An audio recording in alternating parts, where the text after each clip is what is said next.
Assalamualaikum warahmatullahi wabarakatuh. Innal hamdalillah nahmaduhu wa nasta'inuhu wa nastaghfiruh wa na'udzu billahi min syururi anfusina wa min sayyiati a'malina. Man yahdihillahu fala mudhillalah wa man yudlil fala hadiyalah. Ashhadu an la ilaha illallah wahdahu la syarikalah wa ashhadu anna Muhammadan abduhu wa rasuluh. Ya ayyuhalladzina amanu taqullaha haqqa tuqatih wa la tamutunna illa wa antum muslimun. Ya ayyuhan nasu taqu rabbakum alladzi khalaqakum min nafsin wahidah wa khalaqa minha zawjaha wa batha minhuma rijalan katsiran wa nisaa wattaqullaha alladzi tasaaluna bihi wal arham innallaha kana 'alaikum raqibah. Ya ayyuhalladzina amanu taqullaha wa qulu qawlan sadida yuslih lakum a'malakum wa yaghfir lakum dhunubakum wa may yuti'illaha wa rasulahu faqad faza fawzan 'azima. Amma ba'd, fa inna asdaqal hadits kitabullah wa khairal hadi hadi Muhammadin sallallahu alaihi wasallam wa syarrul umuri muhdatsatuha wa kullu muhdatsatin bid'ah wa kullu bid'atin dhalalah wa kullu dhalalatin finnar. Ma'asal muslimin ikhwani fillah wa akhwati, bapak-bapak, ibu-ibu, saudara-saudariku rahimani wa rahmakumullah. Alhamdulillah, segala puji bagi Allah Subhanahu wa taala yang mempertemukan kita kembali dalam kajian kitab Al-Mukhtar fi Usuli Sunnah oleh Al-Imam Ibnu Al-Banna Al-Hambali Al-Baghdadi As-Salafi rahimallahu taala. Semoga Allah Subhanahu wa taala senantiasa memberikan kepada kita keistiqomahan dalam belajar akidah salaf dan berpegang teguh dengannya sampai akhir hayat kita nanti. Kita masih dalam pembahasan bab zikrul imani bi annal qur'ana kalamullah wa anna kalamullah laisa bi makhluqin wa man za'ama annal qur'ana makhluqun faqad kafara. Bab wajib mengimani bahwasanya Al-Qur'an adalah kalamullah dan bahwasanya kalamullah bukan makhluk, dan barang siapa meyakini menyatakan Al-Qur'an makhluk maka dia kafir. Ini pembahasan yang sudah kita sampaikan edisi pertamanya minggu yang lalu. Sekarang kita lanjutkan setelah Imam Ibnu Al-Banna, meskipun sudah kita sampaikan, ini ringkasan dari kitab Asy-Syari'ah oleh Imam Al-Ajurri. Setelah membawakan ayat-ayat, kemudian beberapa riwayat meskipun ada yang dhaifah. Kita sekarang sampai kepada halaman 63 poin ke-27. Sahih? Baik. Ini sekali lagi masih juga dinukilkan dari kitab Asy-Syari'ah oleh Imam Al-Ajurri. Namun tanpa sanad di sini. Tanpa disebutkan riwayatnya atau sanadnya. Langsung dari qala Abu Bakar Ibnu Ayyash rahimahullah ta'ala. Berkata seorang ulama salaf yang bernama Abu Bakar bin Ayyash rahimahullah, man za'ama annal qur'ana makhlukun fahuwa indana kafirun zindiqun aduwwun lillah la nujalisuhu wa la nukallimuhu. Kata Al-Imam Abu Bakar bin Ayyash rahimahullah, barang siapa yang meyakini atau yang mengatakan bahwasanya Al-Qur'an makhluk, maka menurut kami dia itu kafir, dia itu zindik, munafik, aduwwun lillah, musuhnya Allah, la nujalisuhu, kita tidak mau duduk bersamanya, wala nukallimuhu, kita enggak mau berbicara dengannya. Ini kelembutan salafu as-saleh. Nah, Sekali lagi, Ahlus Sunnah wal Jamaah dalam masalah seperti ini tidak ada toleransi. Tidak ada kata-kata, oh ini ikhtilaf, perbedaan pendapat. Ini masalah usulul akidah, bahkan masalah usulul iman. Karena ini berkaitan dengan iman kepada Allah, iman kepada sifat Allah Subhanahu wa ta'ala. Kalau ada penyimpangan, ulama salaf keras dan tegas. Maka sesat kalau ada yang mengatakan yang keras itu pasti salah. Ini keras apa lemah lembut ini? Kamusnya ulama salaf dahulu demikian. Kalau memang pas tempatnya. Dikatakan apa? Orang itu kafir. Karena apa? Menyimpang dalam masalah usulul iman. Makanya sudah kita sampaikan berulang kali, kesalahan tidak satu level, tidak satu tingkatan, tidak satu derajat. Maka hati-hati dengan yang suka bersilat lidah ketika dibantah kesalahannya dalam masalah usul sunnah, usul akidah, ngeles dengan mengatakan semua orang bisa salah. Iya, tapi kesalahan itu apa? Tidak satu derajat. Kesalahan dalam masalah akhlak nggak sama dengan kesalahan dalam masalah usulul akidah. Ya. Usulul akidah, usul sunnah, kalau orang itu menyimpang, maka ada dua kemungkinan. Ini kaidah secara umum ya.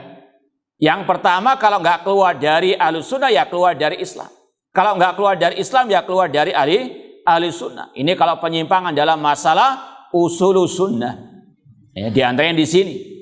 As-sunnah, yang dimaksud as-sunnah di sini adalah akidah. Akidah Ahlus Sunnah mengatakan Al-Quran kalamullah, bukan makhluk. Yang mengatakan makhluk, dia keluar dari apa?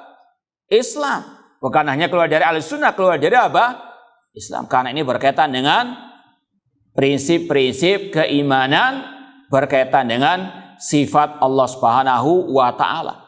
Kalau dia mengatakan Al-Quran makhluk, sama saja mengatakan Allah itu makhluk, sama saja mengatakan sifat Allah itu makhluk. Dan seorang ulama salaf yang bernama Nu'aim bin Hammad berkata, man syabbahallah bi syai'in min khalqi faqad kafara. Barang siapa menyamakan Allah dengan sesuatu, maka dia apa? Kafir. Ya, ini diantara apa? Contohnya. Barang siapa mengatakan Al-Quran makhluk, maka dia menurut kami adalah kafir. Gak cukup mengatakan kafir, dia itu zindik.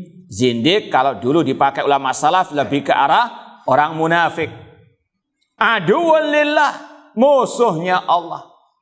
Ini sekali lagi luar biasa kerasnya ulama as-salaf terhadap mereka-mereka yang melecehkan Al-Quranul Karim. Bahkan bukan hanya ditahzir ya secara pribadi saja, ya, namun apa? Melarang orang lain untuk duduk bersama orang tersebut, diboikot, dihajar, bukan dielus-elus, bukan ditokohkan, bukan dibela. Naudzubillahi min dzalik. La nujalisu. Kita nggak mau apa? Bermajlis dengannya. Wala nukallimu. Kita tidak mau berbicara dengannya. Ini kalau antum baca dalam kitab Asy-Syariah, ada tambahan penjelasan berkaitan dengan seorang yang dikenal dengan nama Ibnu Ulayyah. Ada seorang yang dijuluki Ibnu Ulayyah. Dia ini tertuduh mengatakan Al-Quran makhluk. Meskipun dia di akhir hayatnya bertobat. Dan dia mengikrarkan, mengumumkan tobatnya di hadapan manusia. Ya, ini kalau orang itu kesalahannya di hadapan umum, tobatnya demikian. Dan sekali lagi, ini ucapan yang ditujukan kepada Ibnu Ulayyah ketika dia masih belum bertobat. Sekali lagi, ulama salaf mengatakan orang yang mengatakan Al-Quran makhluk, maka dia kafir, zindik, musuh Allah, la nujalisuhu wa la nukallimuhu. Betul-betul diboikot oleh mereka. Meskipun sudah pernah kita sampaikan, masalah al-hajar ini juga berkaitan dengan masalah yang pertama kesalahannya ini terutama dalam masalah usulul akidah, usulul iman. Kemudian juga pertimbangan kemaslahatan dan kemafsadahan. Bahwasanya secara asal beri boikot kecuali kalau ada apa? Kemaslahatan dalam apa? Mendekati orang tersebut seperti dulu ulama menasihati ahli bidah. Ini sekali lagi kalau ada apa? Maslahatnya, debatnya kalau itu memang ada kemaslahatannya. Ya, namun secara umum orang-orang yang memiliki pemikiran-pemikiran sesat, apalagi yang menyimpang dalam masalah Al-Quran, ini wajib untuk dijauhi. Kita lanjutkan lagi ucapan ulama salaf yang lain. Wa qala Abdullah ibn al-Mubarak wa qara'a syai'an minal Qur'an man za'ama anna hada makhlukun faqad kafara billahil azim. Berkata seorang ulama tabi'in yang bernama Abdullah bin Mubarak dan beliau membaca dari sebagian ayat Al-Quran. Beliau berkata barang siapa mengatakan bahwasanya Al-Quran ini makhluk, maka dia kafir kepada Allah yang maha agung. Dan ini ijma ulama as-salaf. Makanya tadi dalam babnya ada 3 rangkaiannya. Yang pertama wajib mengatakan Al-Quran kalamullah. Gak cukup hanya mengatakan Al-Quran kalamullah saja. Namun ditambahi Al-Quran bukan makhluk atau kalamullah bukan makhluk. Dan yang ketiga barang siapa mengatakan Al-Quran makhluk maka dia kafir. Sekali lagi ini takfir secara umum. Adapun si fulan si alannya ini kita serahkan kepada para ulama. Dan kalau ada ulama yang langsung menegaskan fulan kafir karena mengatakan Al-Quran makhluk, memang itu apa? Wewenangnya. Adapun kita paling tidak cukup mengatakan barang siapa mengatakan Al-Quran makhluk maka dia kafir. At-takfir al-am, bukan secara apa? Individu. Karena takfir secara individu harus terpenuhi syarat-syaratnya, harus ditegakkan hujjah sebagaimana yang akan kita lewati insyaallah dari riwayat Imam Asy-Syafi'i rahimahullah dan sudah kita bahas kemarin malam di kajian kitab Aqidah Imam Asy-Syafi'i rahimallahu taala. Intinya inilah ijma' Ahlussunnah mengatakan barang siapa mengatakan Al-Qur'an makhluk maka dia kafir kepada Allah. Karena sekali lagi dia menyamakan Allah dengan makhluk. Dia menyamakan sifat Allah dengan makhluk. Kemudian juga kalau orang itu mengatakan Al-Qur'an makhluk, maka tidak akan ada pengagungan kepada Al-Qur'anul Karim. Ini pelecehan kepada Al-Qur'an Al-Karim. Makanya kelompok liberal mereka memang dari awal punya keyakinan Al-Qur'an makhluk meskipun dengan retorika bahasa yang lain. Makanya mereka punya ide untuk merevisi Al-Qur'an. Kenapa? Enggak ada pengagungan terhadap Al-Qur'an. Al-Qur'an kata mereka sebagaimana ucapan apa? Manusia. Ini sama dengan ucapan kaum musyrikin jahiliyah seperti yang Allah firmankan dalam surat Al-Muddatsir, in hadza illa qaulul bashar. Orang musyrikin jahiliyah mengatakan tidaklah Al-Qur'an kecuali ucapan manusia. Maka Allah ancam dengan firman-Nya sa'uslihi saqar. Aku akan masukkan mereka ke dalam neraka saqar. Ini sekali lagi salah satu kelaziman orang yang mengatakan Al-Qur'an makhluk, maka tidak akan ada pengagungan kepada kalam Allah. Ini mirip dengan yang mengatakan nasikh maksudnya itu mencela-mencela. Ini kurang lebih apa? Sama, intinya apa? Kufur kepada Allah Azza wa Jalla. Na'udzubillahi min dzalik. Padahal sekali lagi Allah mengatakan afala yatadabbarunal Qur'an walau kana min indi ghairillahi lawajadu fi ikhtilafan katsira. Tidakkah mereka mentadabburi Al-Qur'an? Seandainya Al-Qur'an bukan dari sisi Allah, mereka akan mendapati pertentangan kontradiksi yang banyak. Sifat mencela-mencela itu pada makhluk. Kalau Al-Qur'an disifati mencela-mencela sama saja dengan mengatakan apa? Ini kelazimannya Al-Quran apa? Makhluk. Na'udzubillahi min dzalik. Ini hati-hati dengan orang-orang yang melecehkan Al-Quranul Karim. Cuma na'udzubillahi min dzalik yang segitu dahsyatnya kesalahannya masih dibela mati-matian dan seterusnya. Kalau ulama salaf sangat luar biasa kerasnya mereka terhadap orang-orang semacam itu. Nah, wa qala Malik bin Anas rahimallah. Imam Malik bin Anas rahimallah berkata, Al-Quran kalamullah wa kalamullah minallah. Al-Quran itu kalamullah. Ada yang tahu dalilnya? Sekedar murajaah. Nah, masanta surat At-Taubah ayat yang ke-6, wa in ahadun minal musyrikin astajaraka fa'ajiru hatta yasma'a kalamallah. Apabila salah seorang dari kaum musyrikin minta perlindungan kepada engkau Nabi Muhammad, lindungilah dia sampai dia mendengarkan kalamullah.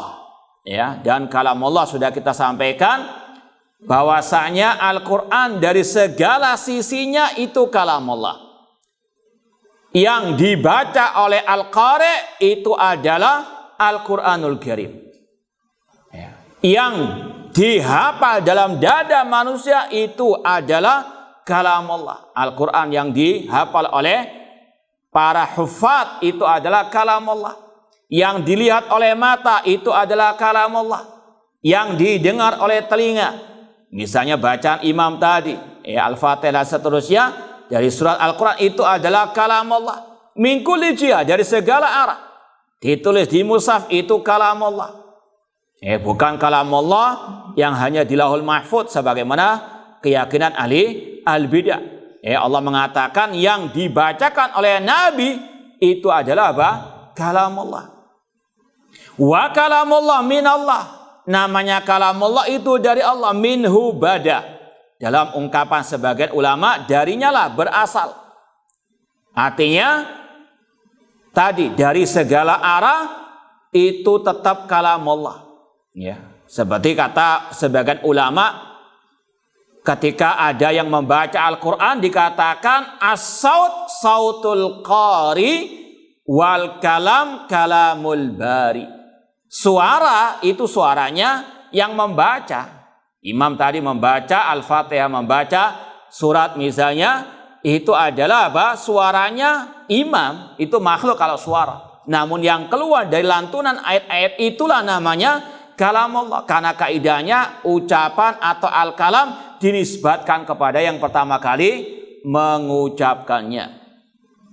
Walaysa minallah syai'un makhluk. Tidak ada sedikit pun dari Allah itu makhluk. Zat Allah, nama Allah, sifat Allah itu bukan apa? Makhluk. Nah, ini ucapan gurunya Imam Asy-Syafi'i, Imam Malik bin Anas rahimahullah. Lanjut lagi riwayat yang berikutnya dari Abdurrahman bin Maldih. Beliau berkata, "Lau anni sultanun lakumtu alal jisri fakana la yamurru bi rajulun illa sa'altuhu." Seandainya aku adalah penguasa, aku akan berdiri di atas jembatan. Atau jembatan apa ini? Kalau di sini, fakana la yamurru bi rajulun illa sa'altuhu. Tidaklah ada seorang pun yang melewati jembatan itu kecuali aku akan bertanya kepadanya. Fa idza qala bi anal qur'ana makhlukun darabtu unuqahu wa alqaituhu fil ma. Apabila dia mengatakan Al-Qur'an makhluk, aku akan penggal lehernya dan aku buang jasadnya di air kali, air sungai atau air laut dan seterusnya. Ini sekali lagi bagaimana sikap keras tegas para ulama salaf terhadap orang yang menyimpang, khususnya dalam masalah bab ini yang mengatakan Al-Quran makhluk. Sekali lagi luar biasa ulama salaf dalam menyikapi penyimpangan dalam masalah akidah. Bukan sebagian seperti alil bidah. Kalau ada tokohnya yang menyimpang dikritik, disinggung, disenggol sedikit, kiamat kubro. Tapi ketika kalamullah, bahkan Allah dilecehkan, summum bukmun umyun, bahkan dicari bagaimana tidak disalahkan. Ini sekali lagi bedanya as-salaf dengan ahli bidah. As-salaf luar biasa sikap mereka terhadap orang-orang yang menyimpang dalam masalah Al-Quran, apalagi yang sampai ke derajat kufur akbar. Tadi sudah kita dapati vonisnya orang yang mengatakan Al-Quran makhluk, kemudian diboikot. Gak cukup diboikot saja, dia dipenggal lehernya karena murtad. Cuma siapa yang berhak menghukum mati? Ya penguasa. Makanya Abdurrahman bin Mahdi mengatakan, seandainya aku penguasa, artinya tidak boleh kita mengambil wewenang penguasa untuk menghukum mati ataukah dengan cara memukulnya dan seterusnya. Ini sekali lagi wewenang pemimpin kaum muslimin. Umara punya kekuasaan dalam masalah al-hudud. Ulama mereka berwenang dalam menvonis tadi takfir dan yang semisalnya. Anak ulangi lagi ucapan Abdurrahman bin Mahdi, lau anni sultanun lakumtu alal jisri fakana la yamurru bi rajulun illa sa'atuhu. Seandainya aku sebagai penguasa, aku akan berdiri di atas jembatan dan tidaklah yang melewati diriku kecuali aku akan bertanya kepadanya. Jika dia berkata Al-Quran makhluk, darabtu unuqah, aku akan penggal lehernya, wa alqaituhu fil ma, dan aku buang ke air sungai atau air laut dan seterusnya. Ini sekali lagi merupakan ucapan-ucapan para ulama yang keras tegas terhadap orang-orang yang menyimpang dalam masalah al-aqidah, apalagi yang berkaitan dengan masalah rukun iman. Ini karena berkaitan dengan iman kepada Allah Subhanahu wa taala, iman kepada sifat-sifat Allah Subhanahu wa taala. Mereka bukan sekedar mengingkari dengan ucapan saja, vonis saja, namun mereka juga punya niat untuk mengingkari dengan aliyat kalau punya kekuasaan. Dan itu terjadi di zaman Al-Khalifah Hisham bin Abdul Malik, seperti yang insya Allah akan kita bacakan nanti, bagaimana Hisham bin Abdul Malik sebagai khalifah dengan istilahnya fatwa ulama tabi'in menghukum mati Ja'ad bin Dirham. Nah, kita tambahkan lagi riwayatnya, waqala Yazid bin Harun wa dzukiral Jahmiyah faqal hum wallahi alladzi la ilaha illa huwa zanadikah.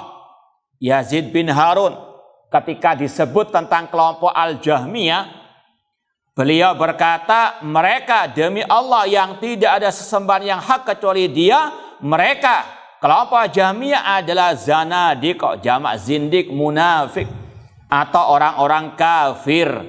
Kenapa? Karena tadi mereka mengatakan Al-Quran makhluk, dan masih banyak lagi keyakinan kufur kelompok Al-Jahmiyah. Mereka mengatakan Allah tidak punya nama, tidak punya sifat. Mereka mengatakan iman hanya mengenal Allah. Mereka mengingkari kekekalan surga dan neraka, mengingkari azab kubur dan seterusnya. Banyak kekafiran kelompok Al-Jahmiyah. Kemudian beliau mengatakan alaihim laknatullah, bagi mereka laknat Allah. Dan mungkin sudah pernah kita jelaskan pada kajian kitab yang lain, bahwasanya mendoakan dengan laknat menurut pendapat yang rajih boleh terhadap kelompok atau terhadap individu kalau memang layak untuk mereka didoakan laknat, terutama kepada kelompok-kelompok sesat, individu-individu yang sesat menyesatkan. Jangan gagal paham, misalnya dengan mengatakan Rasul nggak suka laisa la'anan, bukan yang suka melaknat. Ini kata ulama, kalau laknatnya nggak tepat pada dampaknya orang-orang baik dilaknat, ini tidak nggak boleh. Itu Rasul laisa la'anan. Namun para ulama salaf melaknat orang-orang yang memang layak dilaknat, melaknat kelompok-kelompok sesat yang memang layak dilaknat. Dan di antara contohnya di sini, Imam Yazid bin Harun mengatakan alaihim laknatullah. Demikian pula secara individu seperti yang dipraktikkan oleh, kalau tidak salah, Imam Abu Hanifah rahimahullah. Beliau mengatakan la'anallah Amr bin Ubaid. Semoga Allah melaknat Amr bin Ubaid, tokoh kelompok Al-Mu'tazilah, kelompok liberal. Jadi sekali lagi, ar-rajih dibolehkan melaknat orang-orang yang memang layak untuk dilaknat. Wa qala Hanbal bin Ishaq, sami'tu Aba Abdillah Ahmad ibn Hanbal wa sa'alahu Yaqub ad-Dawraqi amman qala al-Qur'ana makhluk faqal man za'ama anna ilmallah wa asma'ahu makhlukatun faqad kafara. Hanbal bin Ishaq berkata, aku mendengar Aba Abdillah, kunyanya Imam Ahmad bin Hanbal, dan beliau ditanya oleh seseorang yang bernama Yaqub ad-Dawraqi tentang orang yang mengatakan Al-Quran makhluk. Maka Imam Ahmad berkata, barang siapa mengklaim, meyakini bahwasanya ilmunya Allah, namanya Allah makhluk, maka dia kafir. Ini pembahasannya sudah kita sampaikan kemarin malam dalam kajian akidah Imam Syafi'i. Ini sama dengan ucapan Imam Syafi'i yang mengatakan nama Allah makhluk, maka dia kafir.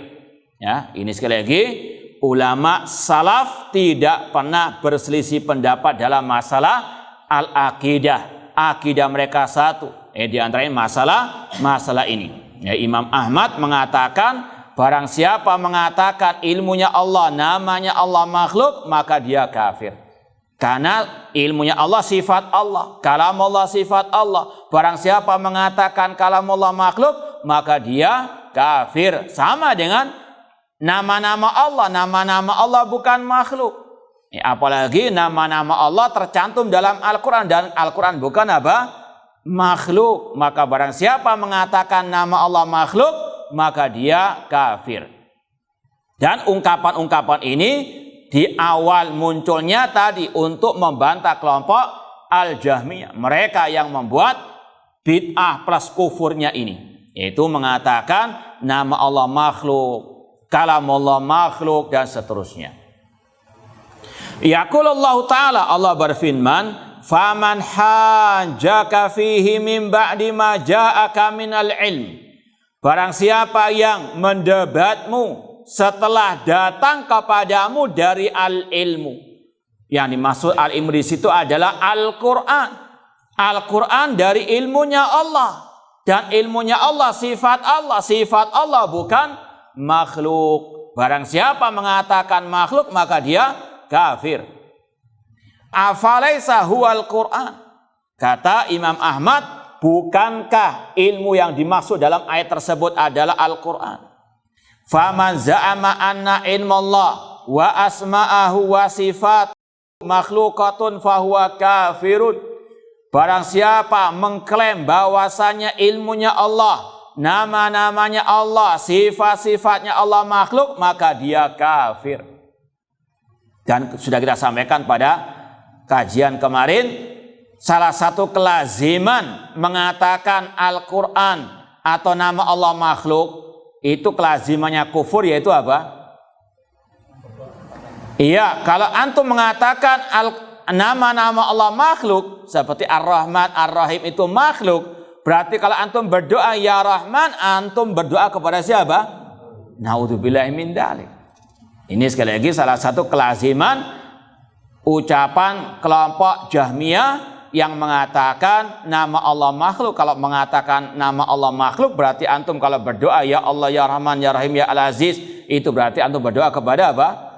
Makhluk. Ini kufur, syirik besar berarti. Naudzubillahi min dzalik. Sedangkan Allah mengatakan walillahil asmaul husna fad'uhu biha. Allah memiliki nama-nama yang baik, maka berdoalah dengan menyebut nama Allah tersebut. Ini menunjukkan nama Allah bukan makhluk.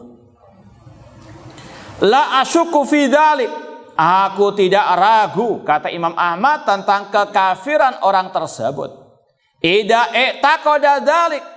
Kalau dia meyakini hal tersebut, wa kana ra'yahu wa madhhabahu, dan itu menjadi pendapatnya, pemikirannya, mazhabnya, wa kana dinan yatadayyanu bihi, dan itu memang agama yang dia pegang erat. Di sini wallahu taala alam, Imam Ahmad ingin memberikan kaidah dalam masalah at-takfir. At-takfir al-muayyan, takfir individu. Dan ini yang sudah kita sampaikan, Imam Ahmad secara umum mengatakan tadi, yang mengatakan Al-Quran makhluk maka dia kafir.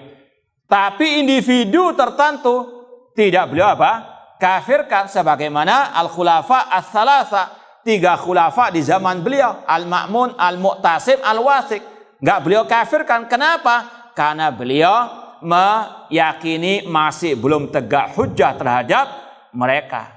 Mereka khulafa ini hanya ikut-ikutan saja, terpengaruh dengan akidahnya Ahmad bin Abi Du'ad, Bishr al-Marisi, tokoh-tokohnya kelompok Jahmiyah Mu'tazilah. Ya, beda dengan nanti akan kita bacakan Imam Syafi'i yang sudah menegakkan hujjah kepada Hafiz al-Farad, namun dia tetap mengatakan Al-Quran makhluk, maka Imam Syafi'i pun mengkafirkan. Jadi jangan ditabrakan. Oh, Imam Ahmad enggak mengkafirkan, Imam Syafi'i mengkafirkan. Kita katakan secara kaidah umum sepakat mereka mengkafirkan yang mengatakan Al-Quran makhluk. Namun secara individu, karena individunya berbeda, ya, Imam Syafi'i mengkafirkan siapa? Seorang yang bernama Hafiz al-Farad. Karena apa? Sudah tegak hujjah. Beliau sudah debat panjang lebar dengan orang tersebut. Namun Imam Ahmad, ya, beliau sebagaimana kata-kata tadi, aku tidak meragukan akan kekafirannya kalau orang itu meyakini keyakinan tersebut dan itu dia pegang erat dan itu menjadi mazhabnya. Artinya kalau hanya ikut-ikutan atau karena keterpaksaan, karena di zaman Imam Ahmad seperti yang kita sampaikan ada 3 macam ulama yang ketika dipaksa mengatakan Al-Quran makhluk, yang pertama mengatakan Al-Quran makhluk. Karena terpaksa, daripada di penjara, disiksa, bahkan dibunuh. Dan itu ada udzur. Allah mengatakan man kafara billahi min ba'di imani illa man ukriya wa qalbu mutmainnun bil iman. Barang siapa yang kafir setelah keimanannya kecuali yang dipaksa. Yang penting hatinya mengingkari ucapan kufur tersebut. Imannya tetap dalam hati. Al-Quran kalam Allah. Dan itu salah satu golongan dari ulama yang mereka mengikuti paksaan umarok pada waktu itu. Mereka udzur, diberi udzur. Makanya tidak dikafirkan karena itu bukan keyakinannya. Dan yang kedua memakai tauriah. Ya, mengatakan iya, Quran, Taurat, Injil, Zabur semuanya adalah makhluk. Yang dia maksud adalah iya, jari-jarinya yang makhluk. Paham? Ini juga ada udzur. Adapun yang ketiga yaitu yang dengan kokoh mengatakan Al-Quran kalamullah bukan makhluk. Seperti Imam Ahmad rahimallahu ta'ala. Artinya dalam masalah kafir person, individu harus betul-betul terpenuhi syaratnya dan ditiadakan penghalang-penghalangnya. Wa qala Ibnu Uyainah, Sufyan bin Uyainah, gurunya Imam Al-Humaidi Asy-Syafi'i rahimahullah, beliau berkata hada ad-Duwaibatu, yakni Bishr al-Marisi. Ini juga salah satu kosakata ulama salaf dalam mentahdzir penyesat umat. Pakai kata-kata yang lemah lembut juga ya. Hada Duwaibah. Duwaibah itu tasghir dari adaba itu artinya binatang melata. Dikecilkan menjadi duwaibah. Seperti kitab ini hada kitabun. Namun kan ada yang buku kecil itu namanya kutaibun. Ya. Salah satu tujuan kalau istilah bahasa Arabnya ini isim tasghir. Dikecilkan ada salah satu tujuannya untuk merendahkan. Di sini salah satu contohnya. Hada duwaibah. Adaba itu sudah nggak benar dalam secara umum kalau memanggil apa? Manusia yang normal ya, manusia yang normal nggak boleh antum hada daba, ini adalah binatang melata. Ya, secara umum ya. Ini lebih lagi direndahkan dengan istilah apa? Hada duaiba. Orang ini binatang melata yang apa? Mini lah istilahnya. Atau apa pohon yang apa namanya yang kecil itu? Bonsai. Ini bonsai manusia atau bonsai binatang melata. Ya demikian hada duaibatu. Yang dimaksud adalah Bishr al-Marisi, tokohnya penyesat umat yang mengatakan Al-Quran makhluk. Qalu ya Aba Muhammad yaz'um anna Al-Quran makhluk. Orang-orang itu berkata, wahai Abu Muhammad, yaitu Ibnu Uyainah, orang ini yaitu Bishr al-Marisi mengatakan Al-Quran makhluk. Maka Sufyan bin Uyainah mengatakan kadzab, dia ini berdusta. Qala Allah Ta'ala, Allah berfirman, ala lahul khalqu wal amr. Ketahuilah hak Allah menciptakan dan hak Allah memerintahkan. Fal khalqu khalqullah wal amru al-Qur'an. Kata Sufyan bin Uyainah, Allah membedakan antara penciptaan dengan Al-Quran. Dalam firman-Nya tadi, ketahuilah hak Allah menciptakan dan hak Allah memerintahkan. Memerintahkan di sini adalah Al-Quran. Allah bedakan, berarti Al-Quran bukan apa? Makhluk. Ini bantahan Sufyan bin Uyainah kepada Bishr al-Marisi. Dan sudah pernah kita sampaikan, Imam Ad-Darimi punya kitab khusus membantah Bishr al-Marisi. Raddud Darimi ala Bishr al-Marisi. Dulu pernah kita kaji di sebuah pondok. Ya. Kitab Raddud Darimi ala Bishr al-Marisi. Dan ada ungkapan Bishr al-Marisi ini yang sangat amat luar biasa melecehkan Al-Quran. Dia mengatakan yang berkaitan dengan masalah ayat-ayat sifat. Dia kan kalau frontal menghapus ayat-ayat sifat, jelas kafirnya. Ya, kata dia, sebetulnya aku ingin untuk istilahnya apa? Menghapus, menstipu, menggaru ayat-ayat yang berkaitan dengan sifat-sifat Allah. Tapi khawatir ketahuan, maka cara untuk memalingkannya dengan apa? Mentakwilkan ayat-ayat sifat tersebut. Ini salah satu kurang ajarnya ahli al-bidah terhadap Al-Quranul Karim. Sangat alergi dengan ayat-ayat yang berkaitan dengan sifat Allah, bahkan ingin atau berkehendak untuk menghapusnya dari Al-Quranul Karim. Dan itu yang banyak juga kita dengarkan dari ahli bidah di zaman ini. Pernah kita mendengar di YouTube suara penyesat umat mengatakan bahwasanya dalam Al-Quran itu ada racunnya. Apa itu?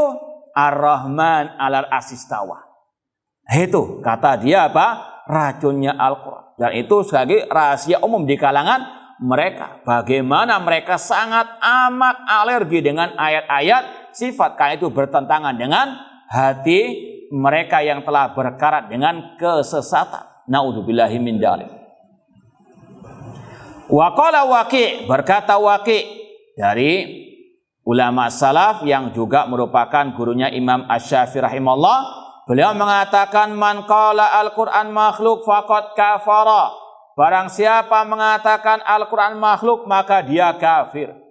Ini ijma' Ahlussunnah wal Jamaah. Wa qala Yusuf ibnu Tabba rahimahullah, sami'tu rajulan sa'ala Ahmad ibn Hanbal faqala ya Aba Abdillah usalli khalfa man yashrabul muskir. Qala la. Qala fa usalli khalfa man yaqulu Al-Qur'an makhluk. Qala faqala subhanallah anhaka an muslimin wa tas'aluni an kafirin. Kata Yusuf bin At-Tabba, aku mendengar seseorang bertanya kepada Imam Ahmad bin Hanbal. Lalu beliau orang itu bertanya, wahai Abu Abdillah, wahai Imam Ahmad, apakah aku boleh sholat di belakang orang yang minum minuman keras alias mabuk-mabukan? Kata Imam Ahmad, tidak, jangan. Qala, orang itu bertanya lagi, apakah boleh aku sholat di belakang orang yang mengatakan Al-Quran makhluk? Kata Imam Ahmad, subhanallah, sebagai bentuk pengingkaran, aku melarangmu sholat di belakang orang muslim yang mabuk-mabukan.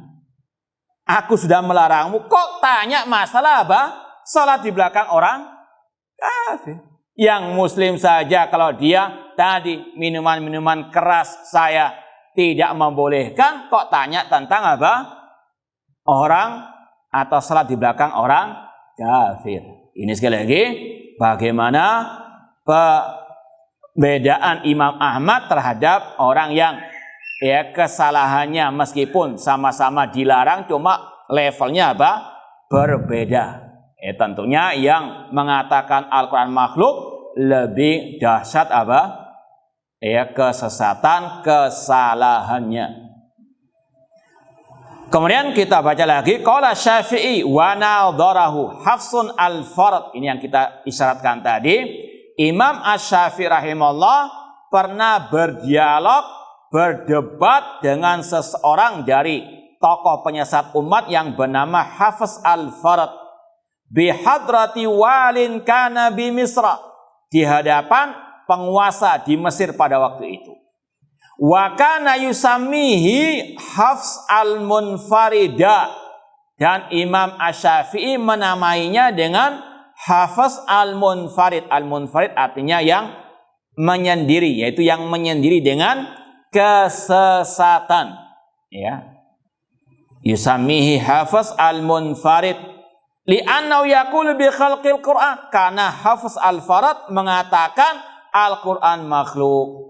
Faqala lahu Syafi'i, Imam Syafi'i setelah debat panjang lebar, beliau menvonis Hafs al-Farad, kafarta, engkau kafir. Jadi sekali lagi, ini praktek takfir al-muayyan oleh Imam Asy-Syafi'i rahimahullah. Sudah kita sampaikan, ini adalah wewenang beliau sebagai ulama. Dan yang sudah kita sampaikan, yang berhak menvonis si B, si C-nya kafir, ini hak waliyu al-amr, yaitu para ulama atau hakim di pengadilan syariat, bukan sembarang orang. Imam Syafi'i di antara yang berhak memang mengkafirkan. Faqala lahu Syafi'i kafarta, engkau kafir. Wallahi alladzi la ilaha illa huwa, demi Allah yang tidak ada sesembahan yang hak kecuali Dia. Tsumma qamu fansarafu. Imam Syafi'i sekali lagi, beliau tidak menafikan adanya at-takfir muayyan.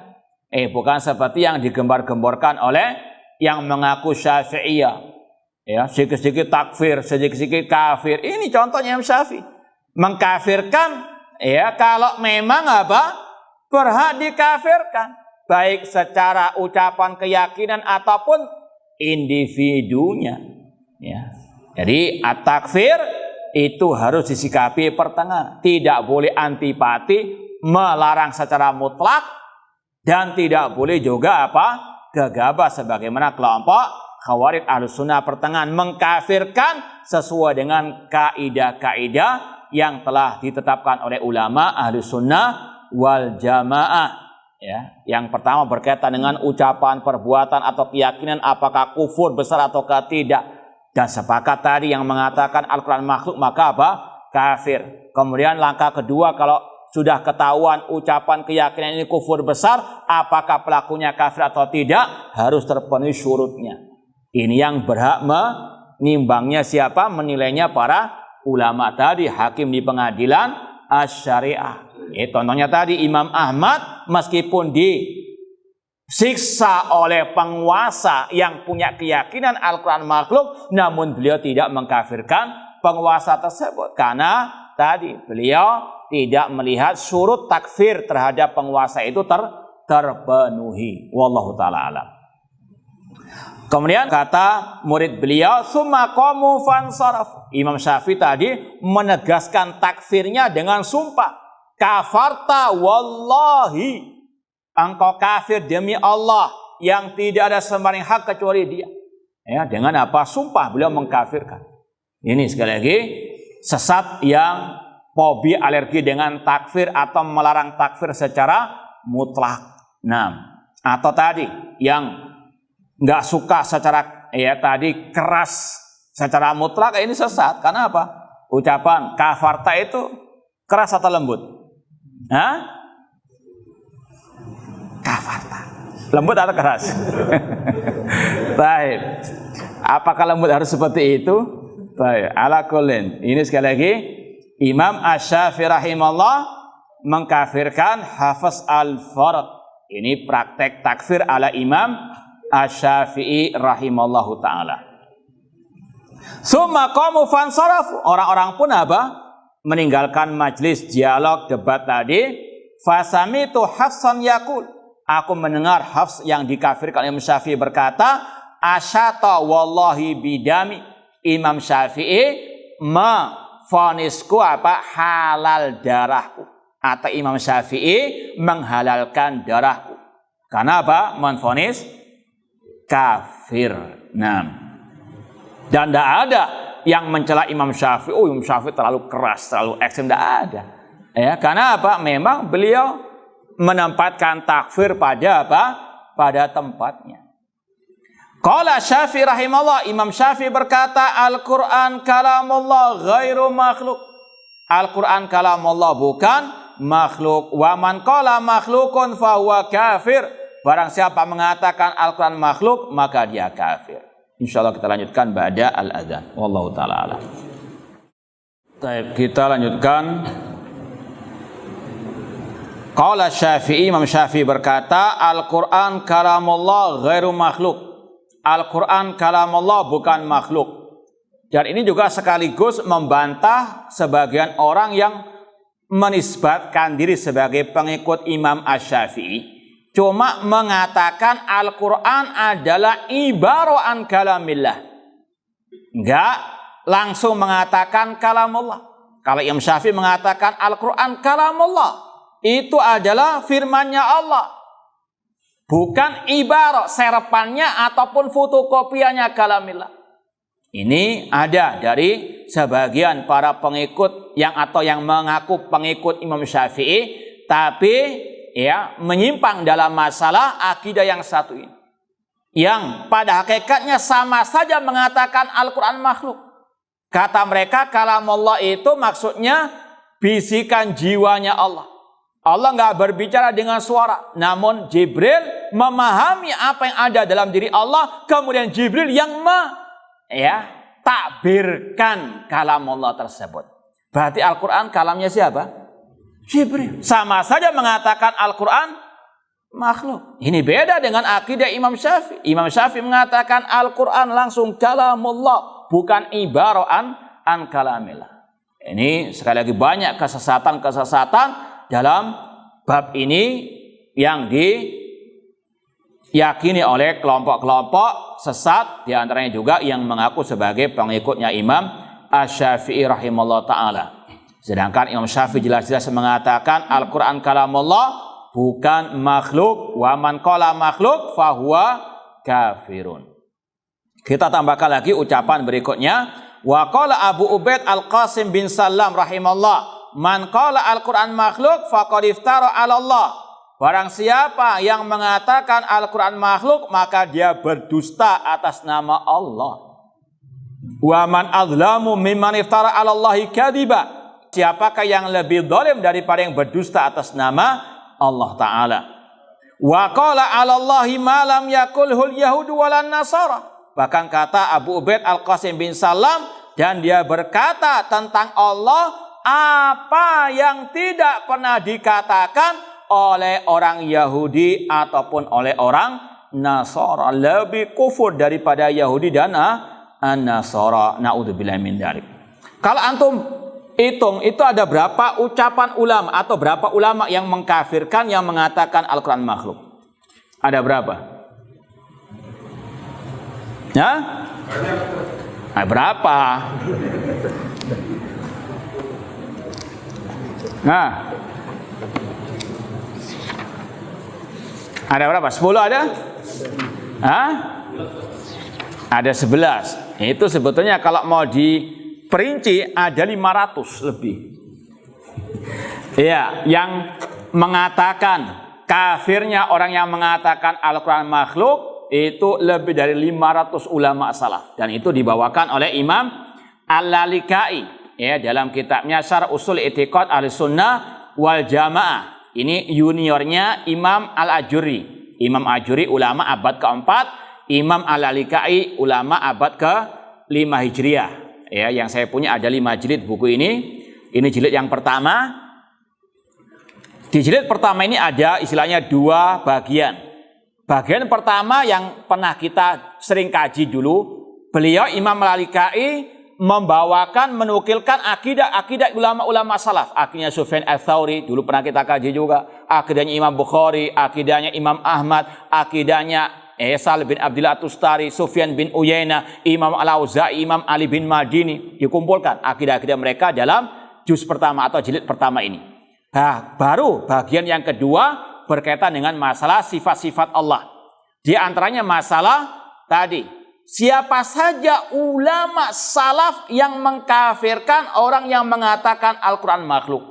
Kata beliau ini di akhir babnya, qalu kulluhum. Setelah menyebutkan nama-nama mereka, dikatakan oleh Imam Al-Lalikai, semua mereka ini mengatakan Al-Quran kalamullah ghairu makhluk. Wa man qala makhluk fahuwa kafir. Al-Quran kalamullah bukan makhluk, yang mengatakan Al-Quran makhluk maka dia kafir. Kemudian kata Imam Al-Lalikai, fahaulai khamsumi'atin wa khamsuna nafsan. Yang kita sebut nama-namanya ini jumlahnya 550 orang. Mau kita baca semuanya? Tapi harus dihafalkan. Ini disebut oleh beliau. Contohnya kita contohkan Yahya bin Muhammad Ad-Duhli, Muhammad Amrowai Al-Harawi dan seterusnya. Ini 550 yang beliau kumpulkan dari ulama-ulama salaf yang punya keyakinan seperti ini. Bahkan kata beliau, au aktsar, bahkan lebih minat tabi'in, dari kalangan tabi'in, wa atba'it tabi'in, para tabi'ut tabi'in, wal a'immatil mardiyin, para imam-imam Ahlussunnah, siwa sahabah al-khayrin ala ikhtilafil asar wa mudisinin wal a'wam, selain dari kalangan para sahabat. Meskipun sudah mungkin kita sampaikan, ucapan Al-Quran makhluk ini munculnya setelah zaman para sahabat. Maka ketika muncul ucapan Al-Quran makhluk setelah sahabat, sebetulnya tidak ada dari kalangan sahabat yang mengatakan Al-Quran kalamullah bukan makhluk. Mereka sekedar memahami Al-Quran kalamullah sebagaimana dalam ayat Al-Quran. Paham? Nah, makanya kata pentahqiq kitab ini, kalau ada riwayat-riwayat seperti yang kita sampaikan, yang doif-doif itu, paham? Itu diantaranya apa? Karena di zaman mereka nggak ada akidah yang mengatakan Al-Quran makhluk. Maka rata-rata riwayat-riwayat yang berkaitan dari ucapan sahabat yang membantah Al-Quran makhluk, ini sekali lagi tidak sahih, karena itu belum muncul di zaman mereka, muncul di zaman para tabi'in, dan juga para tabi'ut tabi'in. Bahkan kata beliau, wa fihim nahwa min mi'ati imamin mimman akhadhan nas biqaulihim wa tadayyanu bimadahibihim. Bahkan di antara mereka ada 100 imam yang mereka sangat amat istilahnya terkenal di zaman mereka dengan keilmuannya. Kata Imam Al-Lalikai lagi, walau istaghaltu binakli aqwalil muhadditsin la balaghat asma'uhum ulufan katsiratan. Seandainya aku mau menyibukkan dengan menukil semua ucapan ahli hadis tentang masalah ini, maka bisa sampai nama mereka ribuan. Bukan 550. Bahkan ribuan kalau aku mau tambahkan lagi. Walakinnani ikhtasartu wa hadaftu. Namun aku sekedar ringkas. Ringkasnya saja berapa orang? 500. Ini sekali lagi bagaimana ulama salaf seriusnya dalam membahas masalah ini, karena ini berkaitan dengan kalam Allah. Itulah Ahlussunnah sangat amat antusias, semangat, getol dalam membahas al-akidah dan membantah yang menyimpang dalam masalah akidah lebih daripada yang lainnya. Wallahu alam. Insyaallah masih ada kelanjutan pembahasan ini, kita akan lanjutkan pada pertemuan yang akan datang. Kurang lebihnya mohon maaf. Wa jazakumullahu khairan. Wassalamualaikum warahmatullahi wabarakatuh.